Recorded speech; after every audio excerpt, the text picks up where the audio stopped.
Well, hello, everyone. I'm James Dobson, and you're listening to Family Talk, a listener-supported ministry. In fact, thank you so much for being part of that support for James Dobson Family Institute.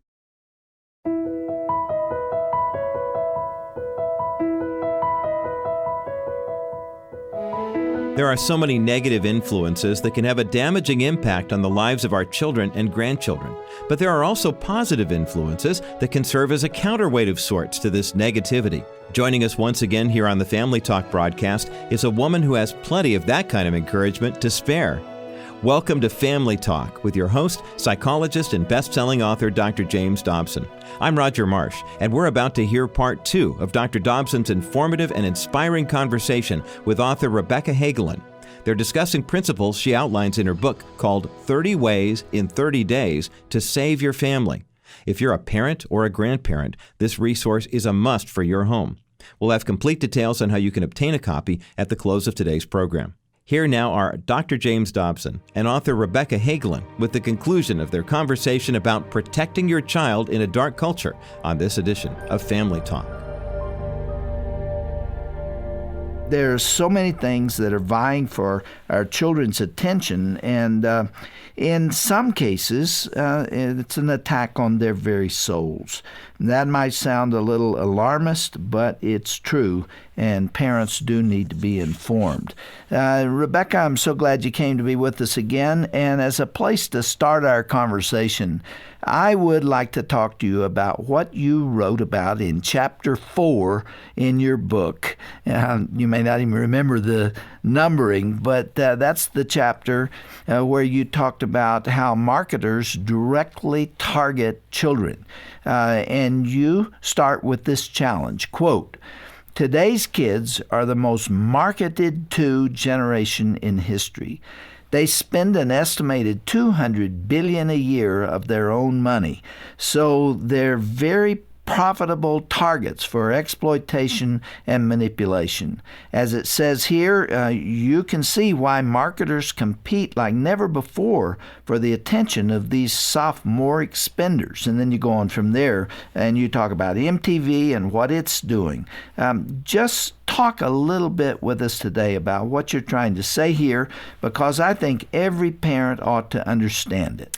Well, the message I'm trying to drive home for parents and then for teenagers, because after parents read this chapter, they really need to read it with their teenagers, is that this is not harmless entertainment that our kids are consuming. By the way, our kids are consuming, in some cases, 8.5 hours of media a day because they're multitasking. And it's not just harmless entertainment. It is media created with a worldview to use your children's adrenaline rush that they get when they are fed highly sexualized material to keep them coming back for more. It teaches a worldview to them and keeps them really in an immature state. We've all been around 12 and 13-year-old boys, right? And they tend to be a little crude. Well, what the programming does for our teenage boys, it keeps them in this perpetual state of crudeness, because that's what they feed back to them. MTV had its poo cam, for instance. This is going Listen to this. This is unbelievable. It's going to alarm a lot of parents, but MTV has had this whole series where they had the poo cam, which was actually in the bathroom with a camera rolling of kids going to the bathroom. Or their show, The Jackass Show, where boys are acting like really immature teenage boys doing very dangerous and crude things. And so the kids watching this, they think it's funny, they keep watching it instead of molding them into something different. And so when parents realize, oh my goodness, my kids are actually being used, they're being kept in this highly sexualized craze all the time by the media they're watching, so they'll spend more of their money. Well, I find that parents don't like it. And there's one thing a teenager really doesn't like, and that's being manipulated. And when they understand they're being manipulated, they will fight back. And I've found that parents and kids actually then realize, hey, we're fighting the culture. And mom and dads realize, I'm not fighting my child. I'm fighting the culture, those with a different worldview. We have to realize adults are the ones that are spamming our kids' inbox with pornography. Adults are designing the thongs for 8-year-olds. It's adults that decide that Paris Hilton's going to be the big star and that are creating the violent rap music. Kids aren't creating that material. Adult marketers are. So it's adults with a different worldview than most parents that are talking to your kids the majority of the day. It's so ubiquitous, though. How do you fight it? I mean, it is everywhere. Do you recommend throwing the television out? I do not. As a matter of fact, it's very important that parents realize technology itself is not the enemy. The enemy is not the wires and the hardware and the glass. It's the misuse of that. But the way to start fighting it, and I have a lot of tools in the book on how to fight it, but the first step is relational. It's sitting down and talking with your children and saying, I have a vision for you. Do you put a television in your daughter's room? And never, ever, ever, ever. Or a computer? No. As a matter of fact, 68% of teenagers, when polled, say they now have televisions in their bedrooms. But again, parents haven't stopped to really consider the messages that their kids are getting. And of course, it's not just the messages, it's oftentimes the time wasted spent on technology. Have technology, harness the good, filter out the bad, put limits on the time. If you have internet access in your home, you must have a filter. And pay attention to and what's pay on. attention to what's going on. I also highly encourage parents to embrace the technology. Don't be afraid of it. Don't fight it, because technology, my goodness, that's what's allowing you to speak truth to millions and millions of people around the world. So embrace the new technologies, but be very smart about it. And now I heard you interviewed by Sean Hannity on his radio program, and you talked about sexting that's going on. I'm telling you, this can be a terrible problem. Yes, and it is basically young people sending or receiving semi-nude or nude pictures of themselves over their cell phones or posting them on sites like Facebook. And when a lot of parents hear this, they're shocked. Oh my goodness, how could that be happening? I say, why are you shocked? Garbage in, garbage out. Our teenagers are only emulating the media that they've been seeing every day. Have you heard about the teenager who sent a picture to her boyfriend that was and where she was nude, and then that got passed around, and she was harassed so much that she committed suicide? Oh, it's devastating. The devastating results that can come of this, not just the act itself, which is bad enough, but the results. And again, our children need to be taught that they're creatures of value. I have a whole chapter in here that teaches parents how to stop fighting with their daughters about how they dress and teaching modesty. And it really is pretty simple. I'll just give the little simple tip that I use with my daughter. She wants to be trendy. She wants to be fashionable. But the message is you can be trendy and fashionable and still be modest. And so we developed one simple tip in our house. And every time Kristen and I get in the car before we go shopping, I say, Kristen, what's the rule? Repeat it to me. And she says, we both have to like it. End of argument. Yeah. We both have to like it. And she knows that. Okay, so I'm a 17-year-old, okay? Okay. Your mom, all right? Hey, you had your day. You chose your clothes. And when you were young, you went down and told your parents what you wanted. How come you won't give me my opportunity now to have my day? Well, Kristen or Jimmy. It's been a long time since I've been called that. Well, you're 17, so it's okay because I'm much older than you right now. You're a person that God created of value, and I want you to be trendy, and I want you to feel comfortable around your friends and stylish. But it's possible to be that way and not give up your integrity too.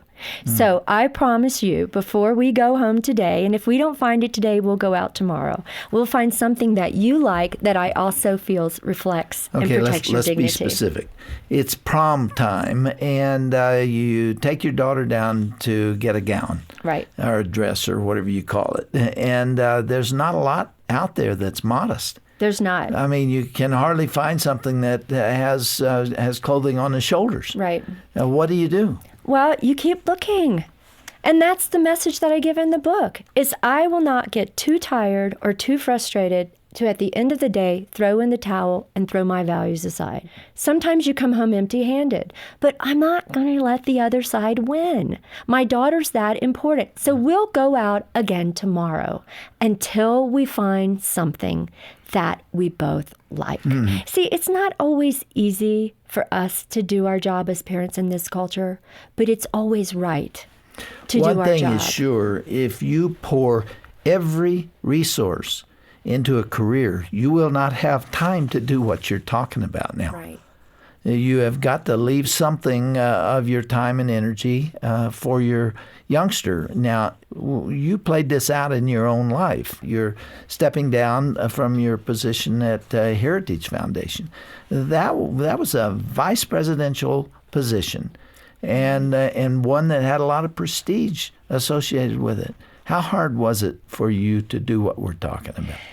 Well, it was difficult for one reason, because the Heritage Foundation is a wonderful place to work. And I really believe that we as citizens are supposed to give back to our country. And I felt called to go there. My husband and I felt called. But I also am a mom. And I didn't want to be flippant about walking out the doors as vice president of Heritage. So my husband and I spent a lot of prayer and time on it. And how can we contribute to society? But it's very busy in Washington, and there's always a big battle, and it's easy to say, I'll do one more project, I'll stay for one more meeting. And I was writing the chapter for this book, Create Family Time, and it really dawned on me, wait, there are a lot of people that can do my job at Heritage probably better than I can, but I'm the only mom that Kristen has. And I don't want to miss out on these great last couple of teen years, because I had been going home early in the day, but I found myself staying for one more project because I was out to save the world. But it really came to focus for me when I was writing the chapter, and I stopped writing and I hopped up out of the chair and I ran downstairs and I said, Andy, I know what I'm supposed to do. I'm supposed to resign as vice president. And he said, okay, go do it tomorrow. So I still work. Did you ever look back? Well, I haven't looked back, actually. It's been validated that very night after I told my bosses. I came home and I told our daughter, and she jumped off the bed and threw her arms around my neck. Is that right? And that was all the validation I needed. And again, it's just for a season. There are seasons in women's lives, probably even more so than in men. And I figure I've got another good, 40 or so years in me that I can work like a dog to save the country if I want to. But it's more important that I enjoy the twinkle in my daughter's eyes and be there as she's making college decisions. You know, when your daughter is grown and probably married, maybe has a family of her own, and life has gone on and you're into other things, you'll look back on this era and be grateful that you had the courage and the conviction to do the right thing. I can sure tell you that has been true for us. That's one of the reasons, the main reason I left USC School of Medicine, and it was the wisest thing I ever did. And I'm sure you'll feel that way too. Yes. Well, we are talking to Rebecca Hagelin, and we're discussing her book, 30 Ways in 30 Days to Save Your Family. And it is a book that I do hope our listeners will get a copy of, because there's so much practical information herein. One of the things that you have written into this book are pledges. Yes. Explain what that's all about. Well, at the end of every chapter, I actually have a section called Act Now, where the parent writes in the book a pledge they make to themselves to take that particular action. And they date it.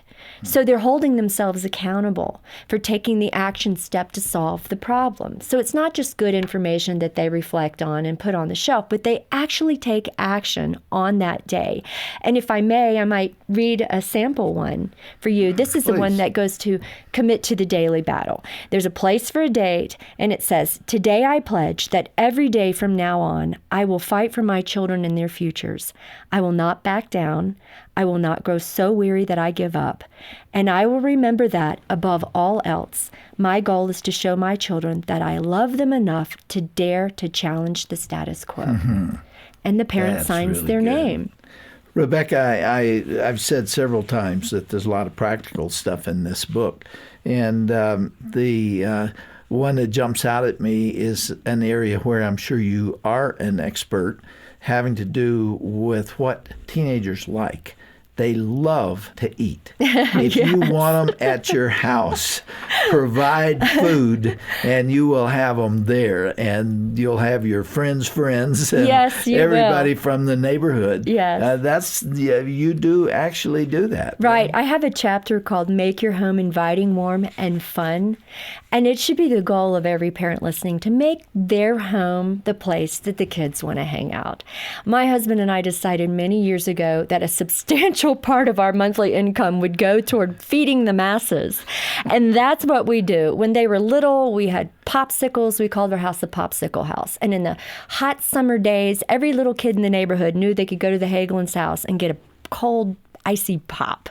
And so they came and they stayed and they played. And as they got older, we do pizza and my goodness, we make cookies, and it's not rocket science. And how else would I rather spend my money than having kids come to my house, making our home a safe place for them? We always loved it. On Sunday night after church, we'd have kids over and we'd provide pizza and we'd play volleyball and ping pong and other things. And we always had a house full of kids. Yeah, it's nothing more joyful to me than to be in the other room and hear the teenage banter and hear them laughing, or have one of the kids bound up the stairs and tell me about their soccer game. Or sometimes now they just stop by in the middle of the day and they'll tell me something exciting going on in their lives.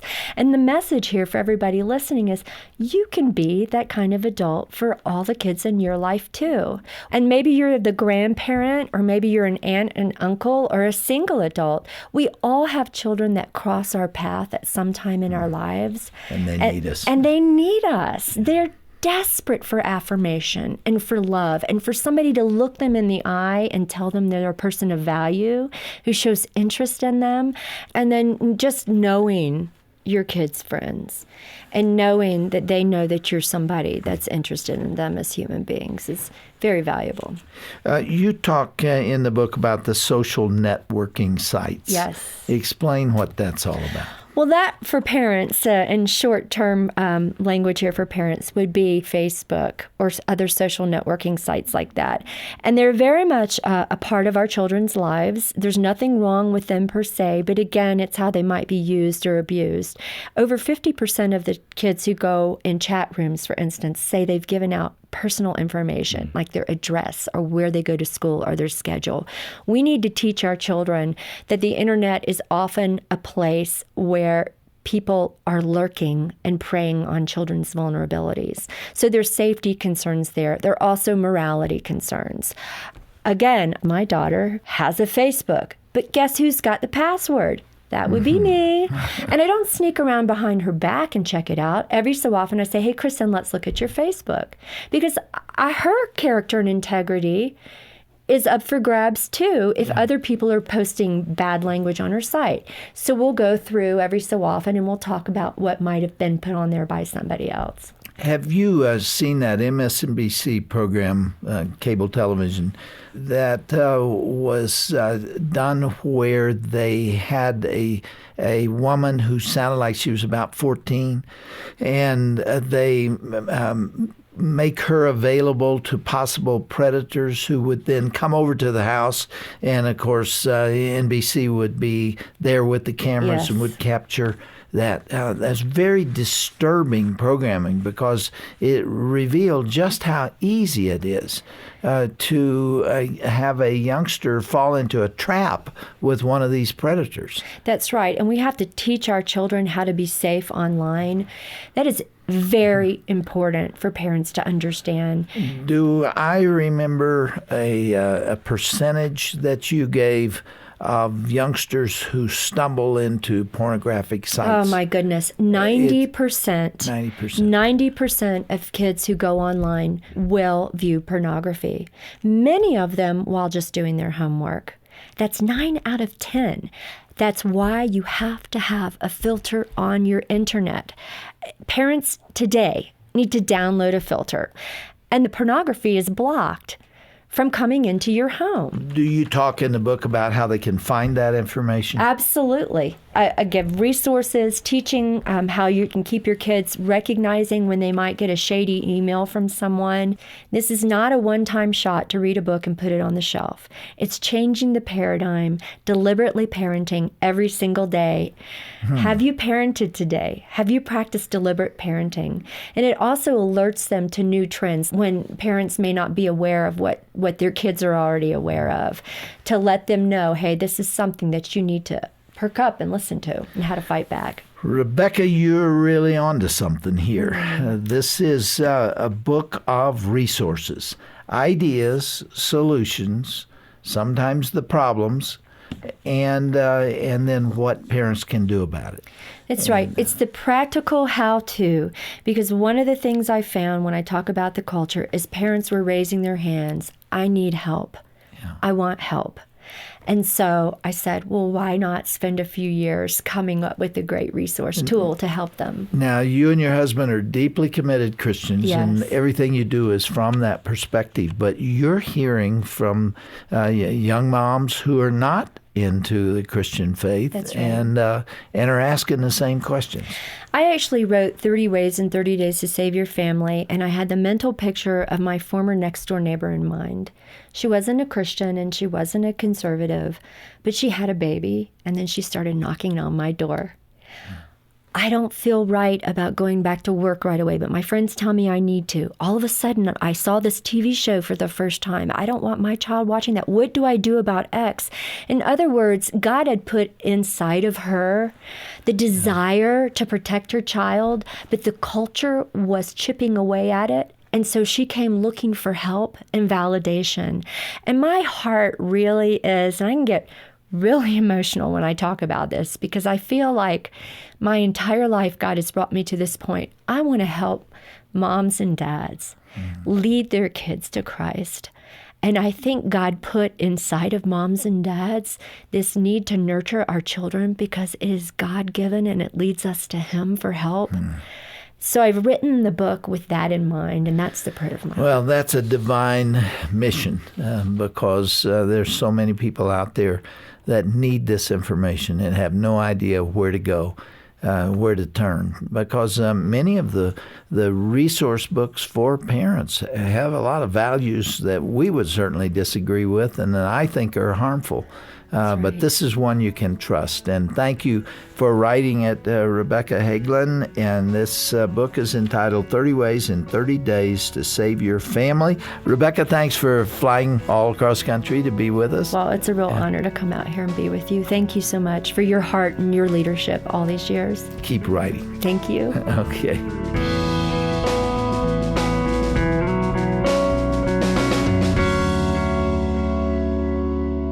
And our thanks to Rebecca Hagelin for joining Dr. James Dobson today here on Family Talk. It's our hope that you have benefited from this thoughtful and helpful discussion. Rebecca Hagelin's book, 30 Ways in 30 Days to Save Your Family, is a must-read. We have a link for the book on our broadcast page at drjamesdobson.org. It truly does take a concentrated effort by parents and grandparents to help our children continue on in the legacy of faith in which they were raised. Dr. Dobson's Building a Family Legacy video series can help. Learn more about this timeless teaching presented from the 1970s right up through present day when you visit our broadcast page at drjamesdobson.org. Dr. James Dobson's Family Talk is completely listener-supported. We rely on God through your tax-deductible financial contributions to help us continue in the work to which He has called us, equipping families to stand for righteousness in today's culture by modeling healthy marriages and modeling healthy parent-child relationships. You can make your donation securely online when you go to drjamesdobson.org.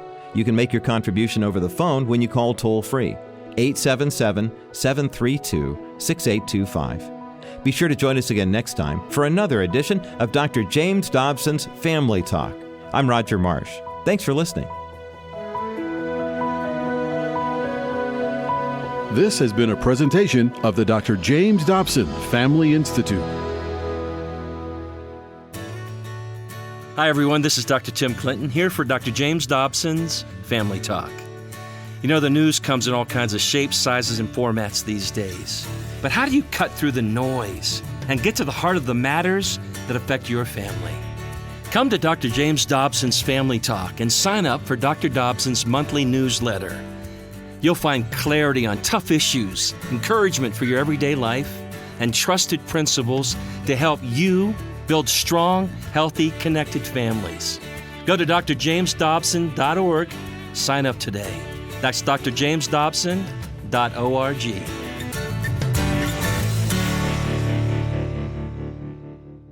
Hey everyone, Roger Marsh here. When you think about your family and where they will be when you're no longer living, are you worried? Are you confident? Are you hopeful? What kind of legacy are you leaving for your children and their children? Here at Family Talk, we're committed to helping you understand the legacy that you're leaving for your family. Join us today at drjamesdobson.org for helpful insights, tips, and advice from Dr. James Dobson himself. And remember, your legacy matters.